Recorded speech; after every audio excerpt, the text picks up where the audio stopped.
নয়াবাজারে পড়ানোর উদ্দেশ্যে ঢুকতেই আজ অদ্ভুত এক ভিড় চোখে পড়ল। মনে হলো এত মানুষ কেন? বাইসাইকেলটা দাঁড় করিয়ে একটু এগোতেই বুঝলাম আসল কারণটা। সামনে বড় বড় ডালা ভরা মাছ, যেদিকে তাকায় শুধু মাছ আর মাছ।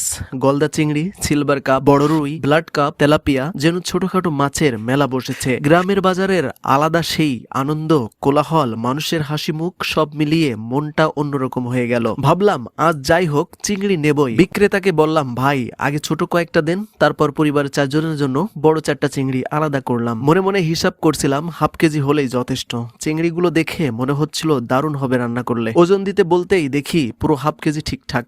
আমার মনটা খুশিতে ভরে গেল। গ্রামের বাজারের লোকদের একটা কথা আলাদা, তারা ঠকায় না, বরং হাসি মুখে সাহায্য করে। দাম জিজ্ঞেস করতেই ভাইটা বলল কেজি 750 টাকা। আমি মাথা নেড়ে বললাম ঠিক আছে। তখন সে আবার হাসি মুখে বলল, ভাই আপনার কাছ থেকে 700 নিলেই হবে। ব্যাস, এমন কথা শুনলেই মানুষের প্রতি ভালোবাসা আরো বেড়ে যায়। চিংড়ি হাতে নিয়ে বাড়ির দিকে রওনা দিলাম। বাড়ি পৌঁছে চিংড়ি মায়ের হাতে দিতেই মা হাসি দিয়ে বললেন, আজ তো ভালো হবে। মায়ের হাসি দেখার মধ্যে যে শান্তি আছে সেটা আর কোথাও পাওয়া যায় না। গ্রামের বাজারের একটা দারুণ ব্যাপার হলো কম দামে ভালো জিনিস পাওয়া যায়, আর মানুষ সত্যিই আন্তরিক। শহরের মতো কোলাহল না থাকলেও গ্রামের মানুষের ভালোবাসাই আসল বড় জিনিস। আজকের এই ছোট্ট ঘটনাটা মনে বিশেষ জায়গা করে নিল। সত্যি কথা বলতে গ্রামের এই সরল মানুষ, তাদের হাসিমাখা যত্ন আর বাজারের সহজ সরল পরিবেশ, এগুলোই জীবনের প্রকৃত আনন্দ।